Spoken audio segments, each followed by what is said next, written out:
So who benefits most from the advice in this book? Is it people that are actively working in the field of sales, or can anyone take from this? It was me.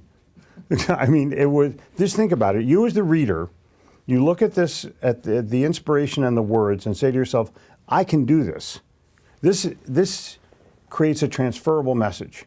The person who reads this book will say, I get it, I agree with it, I think I can do it, I'm willing to try it. Because there's nothing in here that says enthusiasm. Wow, I never heard that before.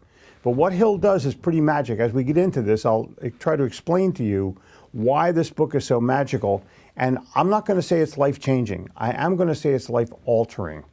So you can take the skills that you have right now and morph them into better.